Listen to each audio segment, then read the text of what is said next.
नमस्कार dear students, अपने YouTube channel में आप सभी का स्वागत है।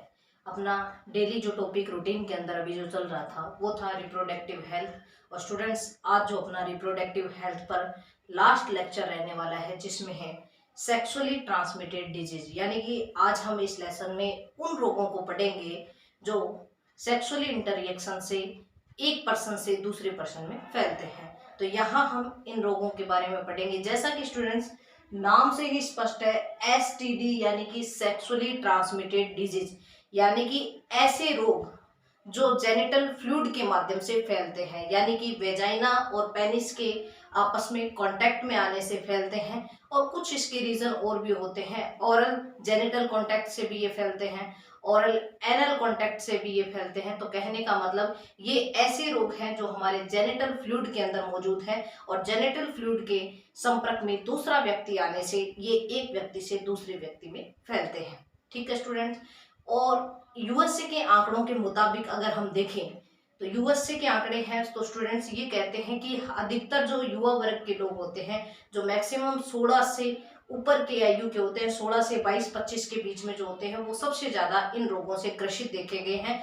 और यूएसए का अपना एक आंकड़ा है जिसके अंदर वो कहते हैं हर 4 में से एक व्यक्ति जो है वो सेक्सुअली ट्रांसमिटेड डिजीज से ग्रसित है। तो सेक्सुअली ट्रांसमिटेड डिजीज को स्टूडेंट्स एसटीडी के अलावा आरटीआई नाम से भी जाना जाता है, जिसकी फुल फॉर्म है रिप्रोडक्टिव ट्रैक्ट इन्फेक्शन, यानी कि ऐसा इन्फेक्शन जो रिप्रोडक्टिव ट्रैक्ट के अंदर होता है और एक व्यक्ति से दूसरे व्यक्ति के अंदर ये क्या होता है, ट्रांसफर होता है। इसे वेनेरियल डिसऑर्डर के नाम से भी, डिजीज के नाम से भी जाना जाता है। तो ये हमें इसके जो है उपनाम याद रखने हैं कि सेक्सुअली ट्रांसमिटेड डिजीज को 3 नामों से वीडी, आरटीआई और एसटीडी के नाम से जाना जाता है।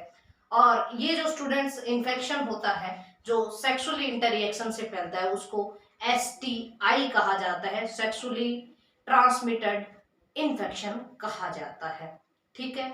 अब अगर हम बात करें इसके ऊपर, एसटीडी के ऊपर बात, तो ये जो है बच्चों, इसका ट्रांसफर एक व्यक्ति से दूसरे व्यक्ति में जेनिटल फ्लूइड से होता है, ये चीज हमने देख ली। लेकिन ये उत्पन्न कैसे होता है? एक जीव में ये बैक्टीरिया के कारण भी हो सकता है, ये वायरस के कारण भी हो सकता है और कुछ प्रोटोजोआ के कारण भी एसटीडी हो सकता है। तो इसके लिए मैंने आपके लिए प्रिपेयर कर लिया है स्टूडेंट्स। अगर हम बैक्टीरिया की बात करें तो बैक्टीरिया के द्वारा होने वाले 3 रोग जो है मेन एसटीडी है जो हमें याद रखने हैं। पहला है गोनोरिया। ठीक है, पहला रोग क्या है? गोनोरिया, जिसका रोग जनक जो है बैक्टीरिया है निशेरिया गोनोरियाई, उसको कहा जाता है। क्या कहा जाता है? निशेरिया गोनोरियाई।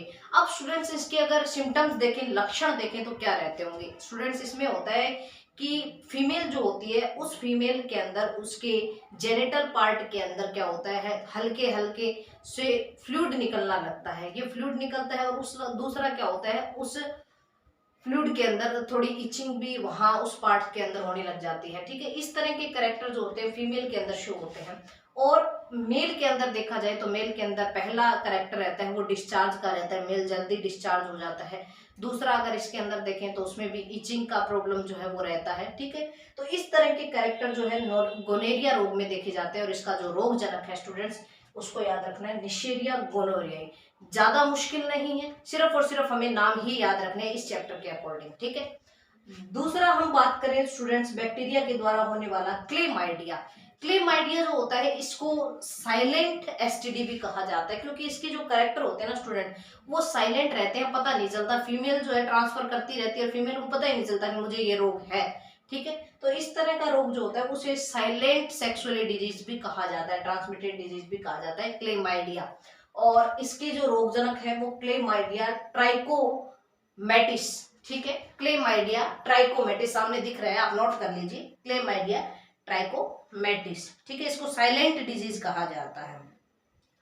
और गोनेरिया के अंदर एक बात और बता दूं मैं, गोनेरिया जो रोग होता है उसके अंदर मेल को यूरिन फॉर्मेशन, यूरिन सिक्रेशन करते समय उसको क्या होता है, पेन होता है, दर्द होता है, इचिंग होती है, इस तरह की, यानी कि खाज खुजली, और उसको मूत्र विसर्जन करते समय दर्द का अनुभव होता है। क्लेमाइडिया साइलेंट डिजीज है, इसमें कोई भी लक्षण जो है वो दिखाई नहीं देता। तीसरा रोग आता है स्टूडेंट सिफिलिस। और सिफिलिस जिस बैक्टीरिया के कारण होता है उसका नाम है ट्रिपेनोमा ट्रिपेनोमा पैलिडम ट्रिपेनोमा पैलिडम।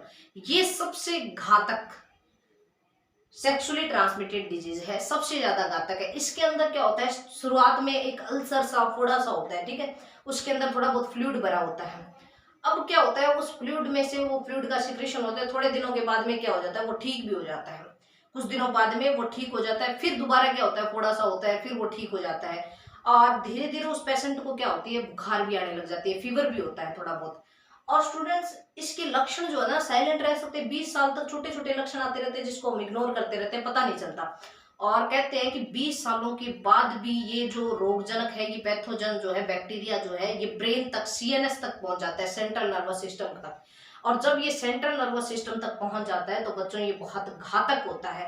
तब ये पागल जैसी स्थिति उत्पन्न कर देता है और डैमेज कर देता है सीएनएस को। सीएनएस डैमेज होने के कारण व्यक्ति को कोई नहीं बचा सकता, उसकी डेथ निश्चित है। तो यहाँ बच्चों डेथ भी हो सकती है, तो ध्यान रखना, सिफिलिस जो है सबसे घातक एसटीडी की श्रेणी में आता है। तो ये 3 रोग जो है वो बैक्टीरिया के द्वारा होते हैं, जो आपको याद रखने हैं। इसको याद रखने के लिए एक सिंपल सी फॉर्म है जो आपको याद रखनी है। आपको GCS ये याद रखना है। GCS, जी का मतलब गोलेरिया, सी का मतलब क्लेमाइडिया, एस का मतलब सिफिलिस। ये तीनों की तीनों बैक्टीरिया के द्वारा होने वाले डिजीज है जो सेक्सुअली ट्रांसमिटेड होते हैं। ठीक है स्टूडेंट, तो आगे हम बात करें तो कुछ रोग ऐसे होते हैं जो वायरस के द्वारा होते हैं। स्टूडेंट्स, वायरस के द्वारा होने वाले रोगों को पढ़ाने से पहले मैं आपको एक चीज बता दूं कि ये ऐसे रोग होते हैं जो क्योर्ड नहीं होते, यानी कि इसको हम जल्दी से ठीक भी नहीं कर सकते, नॉट क्योर्ड होते हैं। तो उसको हम याद रखने के लिए 3H याद रखने, आपको क्या याद रखने, आपको 3H याद रखने हैं। और 3H से आपको 3 रोग याद होंगे, वो तीनों के तीनों वायरस के द्वारा होते हैं। 3H से स्टूडेंट एक हो गया HIV, ठीक है, दूसरा हो गया हिपेटाइटिस और तीसरा हो गया हर्पीज।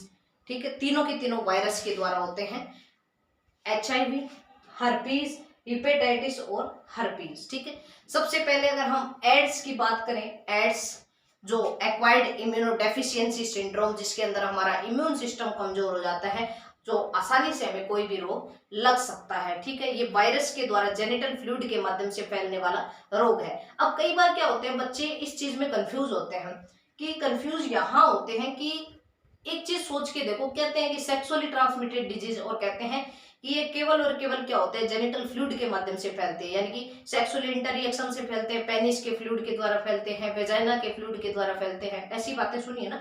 लेकिन स्टूडेंट, कुछ रोग ऐसे होते हैं जो ब्लड के माध्यम से भी फैलते हैं, जैसे कि आपको याद रखना है HIV और हिपेटाइटिस। HIV और हिपेटाइटिस आपको याद रखना है, जो किसके द्वारा, ब्लड के द्वारा भी फैल सकते हैं। जेनिटल फ्लूइड से तो फैलते ही फैलते हैं, लेकिन ये ब्लड के द्वारा भी फैल सकते हैं। ये बात आपको ध्यान में रखनी, क्योंकि कई बार निम्न में से ऐसा कौन सा एसटीडी है जो ब्लड के माध्यम से भी फैल सकता है। तो उसमें बच्चों HIV का तो लगभग स्टूडेंट्स को पता होता है, कई बार हिपेटाइटिस इसका नहीं पता होता, तो आपको इसका ध्यान रखना है, ये ब्लड के माध्यम से भी फैल सकता है। ठीक है, तो ये हो गए। उसके बाद में हम बात करें हर्पीज की। ठीक है, हर्पीज की बात करें तो स्टूडेंट, हर्पीज जो होता है ना, हर्पीज HSV के द्वारा होता है। HSV दिख रहा है आपको, हर्पीज सिंप्लेक्स वायरस, HSV। और HSV वायरस स्टूडेंट 2 प्रकार के होते हैं। कितने प्रकार के होते हैं, 2 प्रकार के। यहाँ मैंने HSV सेकंड लिखा है, तो कहीं ना कहीं आपके दिमाग में आ रहा होगा कि मैडम ने यहाँ सेकंड लिखा है, तो फर्स्ट भी कुछ होता होगा। तो HSV सेकंड फर्स्ट भी होता है, लेकिन वो सेक्सुअली ट्रांसमिटेड नहीं होता। उसमें क्या होता है स्टूडेंट, HSV फर्स्ट के द्वारा जो रोग होता है ना, उसमें यहाँ पर चेहरे के यहाँ, कई बार आप देखते हो ना, कई होंगे गंदा गंदा सा, यहाँ फोड़ा सा, बिल्कुल मुंह के पास में, ओरल पार्ट्स के पास एक फोड़ा सा हो जाता है, तो वो HSV फर्स्ट के द्वारा होता है। हर्पीज सिंप्लेक्स वायरस फर्स्ट के द्वारा होता है। ठीक है, तो यहाँ हम सेकंड वाला पढ़ रहे हैं ना, वो सेक्सुअली ट्रांसमिटेड है, एक व्यक्ति से दूसरे व्यक्ति के साथ फैल सकता है। अब आपको ऐसे याद रखना है, HSV फर्स्ट ऊपर, HSV सेकंड नीचे, यानी कि जेनिटल पार्ट में HSV सेकंड है, और HSV फर्स्ट जो है वो ओरल पार्ट्स में, मुख के पास जो फोड़ा सा उत्पन्न करता है, वो क्या है, हर्पीज सिंप्लेक्स फर्स्ट वायरस है। ठीक है, आप याद रख लोगे। और हेपेटाइटिस B और C 2 प्रकार के होते हैं, यहाँ हम B ही क्या मानते हैं, सेक्सुअली ट्रांसमिटेड मानते हैं। ठीक है स्टूडेंट्स, तीसरा हमारा आता है जेनिटल वॉर्ड्स। क्या आता है, जेनिटल वॉर्ड्स। ये स्टूडेंट्स वायरस के द्वारा होता है, जिसका नाम क्या है, human papilloma virus. Genital warts एक वायरस के द्वारा होने वाला रोग है, उस वायरस का नाम है ह्यूमन पैपिलोमा वायरस। अब ध्यान रखना, ह्यूमन पैपिलोमा वायरस के द्वारा होने वाला जेनिटल वार्ड्स बहुत घातक है। क्यों? इसलिए है क्योंकि ये सर्वाइकल कैंसर कर सकता है। क्या कर सकता है? सर्वाइकल, वेजाइना का जो सबसे निचला पार्ट, ऊपर वाला पार्ट है ना, यानी कि यूट्रस का सबसे निचला पार्ट, जहां से वेजाइना के थ्रू स्पर्म अंदर एंटर करता है, तो उस पार्ट्स के अंदर क्या कर देता है, ये कैंसर उत्पन्न कर देता है। कैंसर कई कारणों से होता है, यूवी रेज के कारण भी होता है, कुछ बायो जेनेटिक रीजन के कारण भी होता है, ये बायो रीजन से है, बायोलॉजिकल रीजन से है, तो वो उसकी हम बात कर रहे हैं। ठीक है स्टूडेंट, तो इस वायरस के द्वारा, ह्यूमन पैपिलोमा वायरस के द्वारा कैंसर भी कोज हो सकता है। तो ये है आपका जेनिटल वार्ड्स, जो आपको याद रखना है। ठीक है, याद रख लोगे, कोई दिक्कत नहीं है। इसमें तो एच वाले ही है, कोई दिक्कत ही नहीं है, सारे के सारे एच वाले आए हैं, HIV, हिपेटाइटिस, herpes, और एक ही अलग से याद रखना है जेनिटल वार्ड्स, जो सर्वाइकल कैंसर भी बना सकता है। ठीक है, अब लास्ट और लास्ट आपको STD याद करना है, वो किसके द्वारा होता है स्टूडेंट? प्रोटोजोआ के द्वारा होता है। प्रोटोजोआ क्या होते हैं? प्रोटोजोआ जो नेचर पर सबसे पहले पैदा हुए ऐसे सजीव है, यानी कि वायरस जो सजीव और निर्जीव के बीच की कड़ी कहलाते हैं ना, लिविंग और नॉन लिविंग के बीच की कड़ी जो है वो वायरस है, और वायरस के बाद का जो आता है स्टूडेंट वो है प्रोटोजोआ। यहाँ पर हम बात करें एनिमल किंगडम की शुरुआत की, तो वहां पर प्रोटोजोआ आते हैं, जो यूनिसेलुलर ऑर्गेनिज्म है। ठीक है, और इसके द्वारा एक ही रोग है जो STD है, जिसका नाम है ट्राइकोमोनियसिस। क्या नाम है स्टूडेंट? ट्राइकोमोनियसिस, जो एक प्रोटोजोआ जीव ट्राइकोमोनास के द्वारा होता है। ट्राइकोमोनास कैसा होता है? ट्राइकोमोनास एक सिंपल सा जीव है, जिसमें दो इस तरह फ्लैजिला सी लगी रहती है। ठीक है, इस तरह का सा जीव है जिसमें इस तरह फ्लैजिला सी लगी रहती है, कुछ सिंपल सा कैरेक्टर रखने वाला जीव है, जिसको ट्राइकोमोनास कहा जाता है। ये ट्राइकोमोनास क्या कर देता है? ट्राइकोमोनियसिस रोग कर देता है, जो या तो वेजाइना यानी कि योनि, या फिर पेनिस यानी कि पुरुष का जो लिंग होता है, उसके आपस में संपर्क में आने से वहां से कोई फ्लूइड ट्रांसफर होता है एक से दूसरे के अंदर, उसके साथ साथ ये ट्राइकोमोनास भी क्या हो जाता है? ट्रांसफर हो जाता है। ये एक से दूसरे में क्या कर देता है? रोग फैला देता है। और इसके अंदर क्या होता है पता है? इस रोग के अंदर जो फ्लूइड होता है उसमें ग्रीनिश फ्लूइड निकलने लगता है, ग्रीन ग्रीन कलर का फ्लूइड सा निकलने लगता है, जो बहुत ही मतलब अजीब सी स्मेल भी देता है, घटिया सी सड़ी हुई सी स्मेल आती है उसके अंदर। तो वो कारण है किसका? इस प्रोटोजोआ ट्राइकोमोनास के द्वारा होने वाले STD का। तो सिंपल बच्चों, आपको और कुछ भी याद नहीं रखना, सिंपल ये याद रखना है कि इतने रोग जो है वो STD है, सेक्सुअली ट्रांसमिटेड डिजीज है, जिसके अंदर बैक्टीरिया के द्वारा ये 3 होते हैं, वायरस के द्वारा ये 4 होते हैं, और प्रोटोजोआ के द्वारा आपको ये एक रोग याद रखना है। तो आज की हमारी वीडियो यहीं तक, और आपका बने रहने के लिए शुक्रिया, धन्यवाद दोस्तों।